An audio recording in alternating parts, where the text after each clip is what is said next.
Halo teman-teman kelas 11 Bina Harapan Bangsa. Gimana kabar kalian? Semoga kabar kalian baik-baik saja ya. Materi pertemuan kali ini adalah ketenagakerjaan. Sebelum melanjutkan ke materi, kalian masih ingat nggak materi minggu kemarin tentang apa?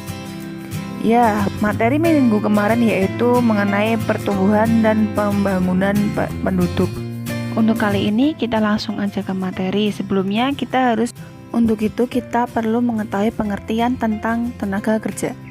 Menurut Undang-Undang Nomor 13 Tahun 2003 Bab 1 Pasal 1 Ayat 2 disebutkan bahwa tenaga kerja adalah setiap orang yang mampu melakukan pekerjaan guna menghasilkan barang atau jasa, baik untuk memenuhi kebutuhan sendiri maupun untuk masyarakat.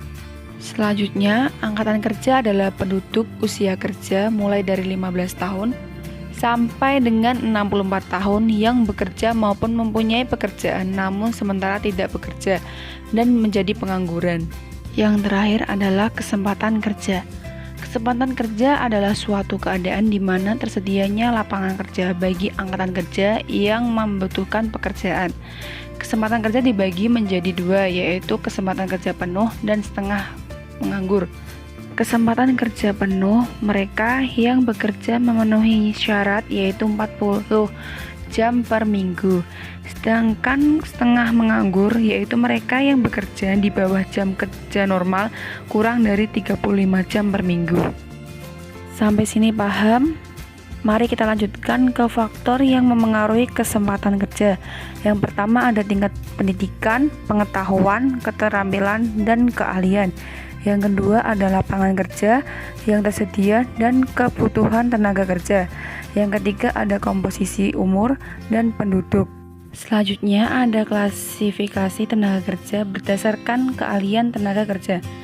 Yang pertama ada tenaga kerja terdidik, yaitu tenaga kerja yang memiliki keahlian di bidang tertentu melalui pendidikan. Contohnya yaitu dokter, guru. Yang selanjutnya ada tenaga kerja terlatih. Tenaga kerja yang memiliki keahlian berdasarkan latihan dan pengalaman. Contohnya yaitu salon dan montir. Yang terakhir ada tenaga kerja tidak terlatih, yaitu tenaga kerja yang tidak memerlukan pendidikan dan latihan. Contohnya kuli bangunan, pembantu rumah tangga. Yang selanjutnya ada masalah ketenagakerjaan di Indonesia. Yang pertama ada rendahnya kualitas tenaga kerja. Kualitas tenaga kerja dapat ditentukan dengan melihat tingkat pendidikan negara tersebut. Di Indonesia, tenaga kerjanya masih tingkat pendidikan yang rendah. Oleh karena itu, ilmu pengetahuan dan teknologi juga menjadi rendah. Penguasaan ilmu pengetahuan dan teknologi yang masih rendah atau kurang menyebabkan rendahnya kualitas hasil produksi dan barang dan jasa. Yang kedua ada pengangguran. Saat pandemi saat ini banyak pengusaha yang mengalami gulung tikar.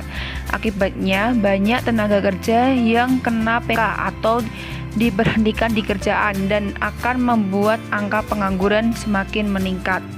Selain itu juga ada persebaran tenaga kerja yang tidak merata.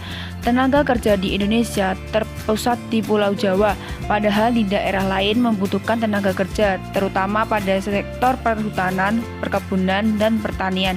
Persebaran yang tidak merata ini menyebabkan sumber daya alam banyak yang menganggur dan belum diolah secara maksimal. Yang terakhir ada jumlah angkatan kerja yang tidak seimbang dengan kesempatan kerja, yaitu jumlah angkatan kerja yang banyak tidak seimbang dengan lapangan pekerjaan yang tersedia. Ternyata banyak juga ya masalah tenaga kerja di Indonesia. Adapun pengangguran menurut sebabnya, yang pertama pengangguran konjungtur atau siklis, yaitu tenaga kerja yang tidak bekerja karena naik turunnya perekonomian suatu negara. Yang kedua ada pengangguran struktural, yaitu tenaga kerja yang tidak bekerja karena terjadinya perubahan struktur ekonomi suatu negara. Yang ketiga adalah pengangguran musiman, adalah tenaga kerja yang tidak bekerja karena pengaruh pergantian musim. Yang keempat pengangguran teknologi, yaitu tenaga kerja yang tidak bekerja akibat beralihnya pemakaian tenaga manusia menjadi tenaga mesin. Yang kelima yaitu pengangguran friksional, yaitu pengangguran yang disebabkan akibat tidak adanya kesesuaian antara keahlian yang dimiliki dengan pekerjaan yang dijalankan. Kita lanjut ke materi upaya mengatasi masalah ketenagakerjaan. Yang pertama, memberikan pendidikan dan pelatihan. Yang kedua, memberikan informasi mengenai lowongan pekerjaan kepada masyarakat. Yang ketiga, menyelenggarakan bursa tenaga kerja. Yang keempat, yaitu memberikan sosialisasi pembiayaan. Yang kelima, yaitu mendirikan industri padat karya. Yang terakhir, mendirikan desa wisata. Mungkin itu yang bisa saya sampaikan. Sekian pembahasan kita kali ini. Apabila ada yang ditanyakan atau kurang paham, bisa langsung hubungi saya melalui halaman yang sudah disediakan oleh. Sekali lagi saya ucapkan terima kasih. Apabila ada kesalahan, saya mohon maaf yang sebesar-besarnya. Jangan lupa jaga kesehatan, selalu pakai masker. See you.